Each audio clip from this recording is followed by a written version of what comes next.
My dear brothers and sisters, Meus queridos irmãos e irmãs, cada dia é um dia de decisão. O presidente Thomas S. Monson nos ensinou que as decisões determinam nosso destino. O uso sábio de nossa liberdade para tomar nossas próprias decisões é fundamental para o nosso crescimento espiritual agora e na eternidade. Nunca somos jovens demais para aprender, nem velhos demais para mudar. Nossos anseios em aprender e mudar vêm de um esforço divinamente instilados para alcançarmos o progresso eterno. Cada dia traz oportunidades para que tomemos decisões para a eternidade. Somos seres eternos, filhos espirituais de pais celestes. A Bíblia registra que criou Deus o homem à sua imagem. Homem e mulher os criou. Recentemente ouvi um coro de crianças cantarem o querido hino Sou um filho de Deus. Perguntei-me, por que não ouço esse hino ser cantado mais vezes por mães ou pais fiéis? Não somos todos filhos de Deus? Na verdade, nenhum de nós pode deixar de ser filho de Deus. Como filhos de Deus, devemos amá-lo de todo o coração e de toda a alma, ainda mais do que amamos nossos pais terrenos. Devemos amar nossos semelhantes como irmãos e irmãs. Nenhum outro mandamento é maior do que esses dois. E devemos sempre reverenciar o valor da vida humana em cada um de seus muitos estágios. As Escrituras ensinam que o corpo e o espírito são a alma do homem.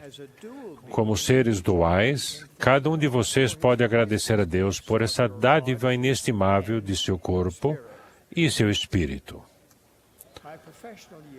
Meus anos de profissão como médico fizeram com que eu adquirisse um profundo respeito pelo corpo humano. Criado por Deus como dádiva para nós, ele é absolutamente assombroso.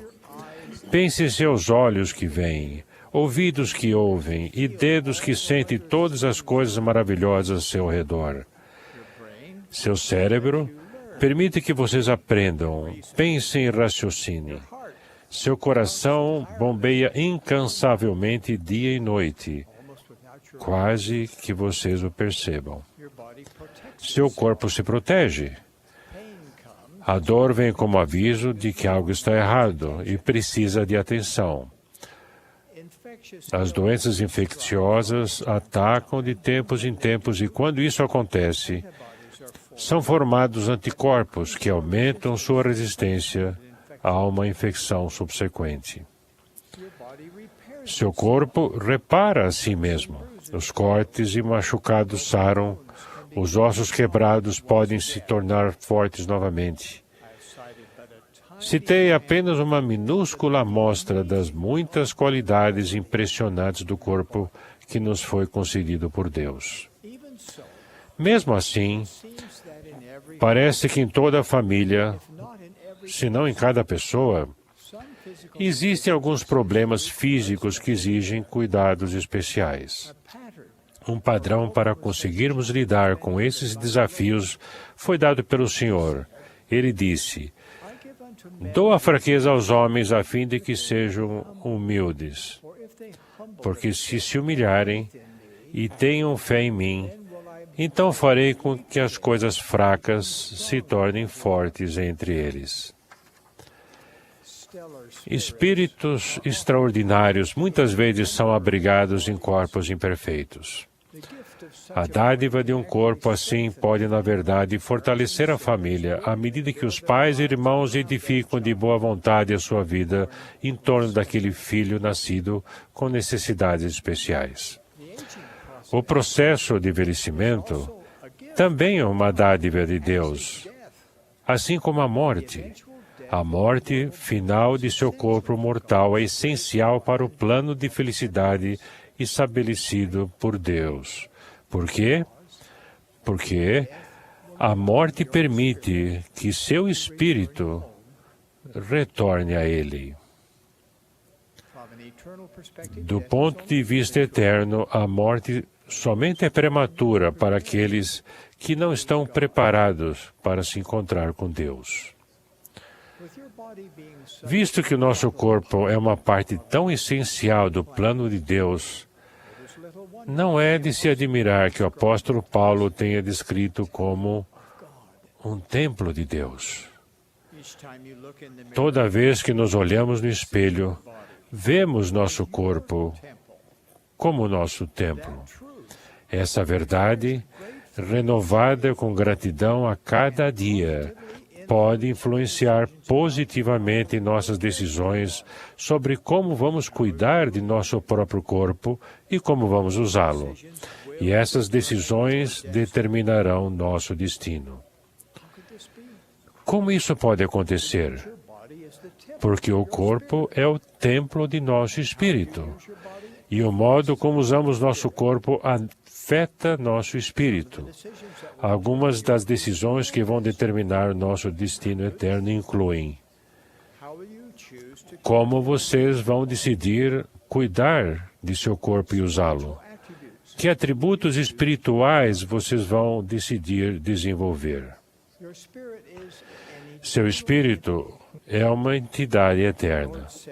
O Senhor disse a seu profeta Abraão: Abraão, foste escolhido antes de nasceres. O Senhor disse algo semelhante a respeito de Jeremias e de muitos outros. Ele disse o mesmo até a respeito de vocês. Seu Pai Celestial já os conhece há muito tempo. Vocês, como seus filhos e suas filhas, foram escolhidos por Ele para vir à Terra precisamente nesta época, para ser líderes de sua grandiosa obra.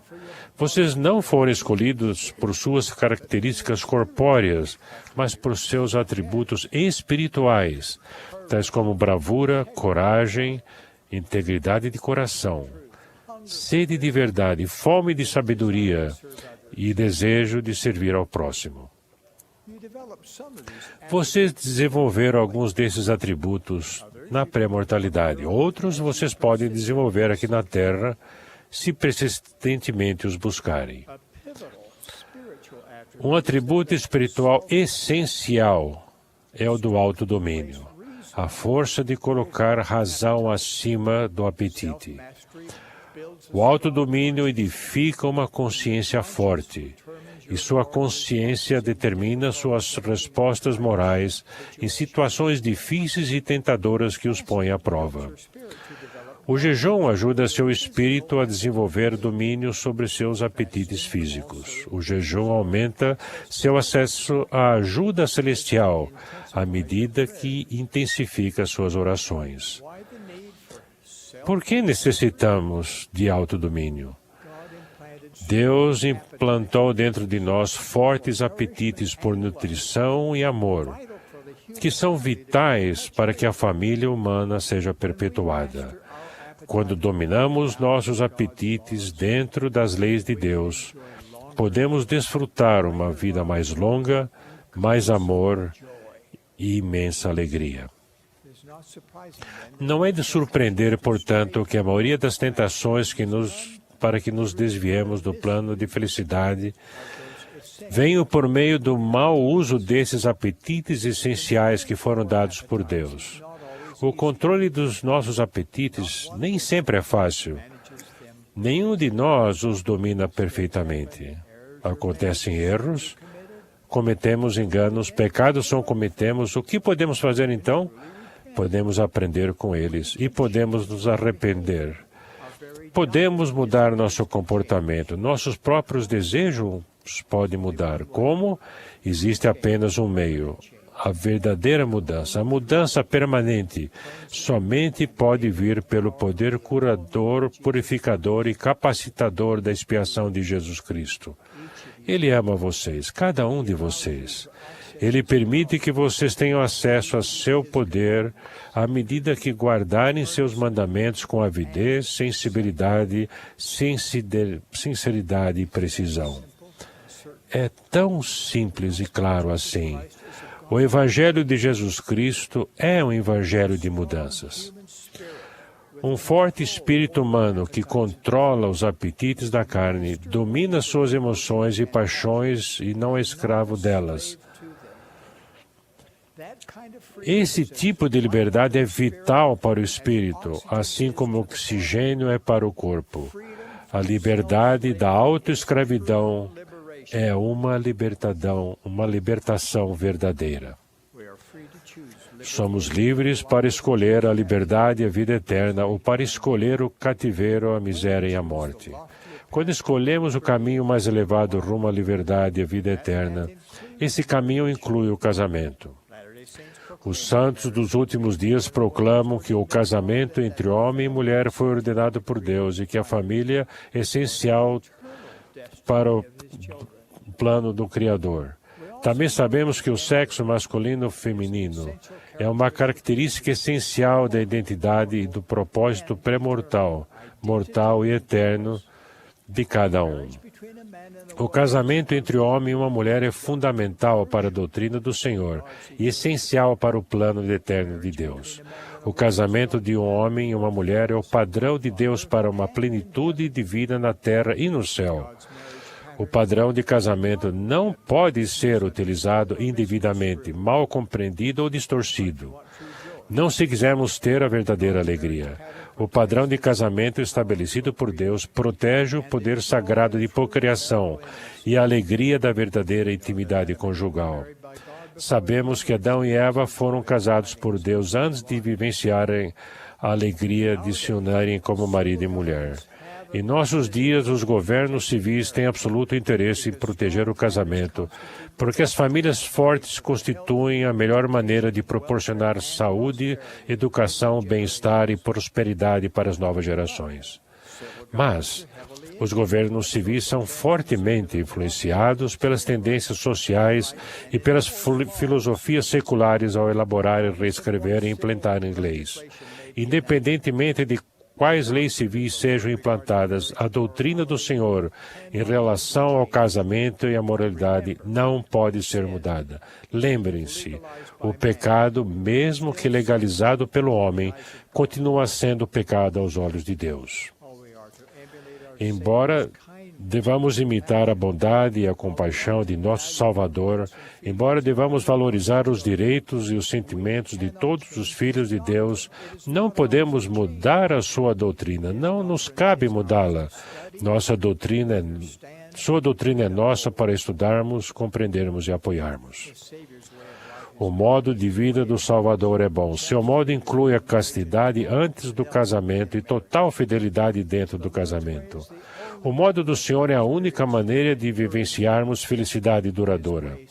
Seu modo proporciona consolo contínuo para nossa alma e paz duradoura para o nosso lar. E melhor de tudo, seu modo nos leva de volta à presença dele e de nosso Pai Celestial para a vida eterna e exaltação. Essa é a própria essência da obra e glória de Deus. Meus queridos irmãos e irmãs, cada dia é um dia de decisão e nossas decisões determinam nosso destino. Um dia, cada um de nós estará diante do Senhor para ser julgado. Cada um de nós terá uma entrevista pessoal com Jesus Cristo. Prestaremos contas das decisões que tomamos a respeito de nosso corpo, de nossos atributos espirituais e de como honraremos o padrão de Deus para o casamento e família. Que sejamos sábios nas decisões que tomamos a cada dia para a eternidade. É minha sincera oração, no sagrado nome de Jesus Cristo. Amém.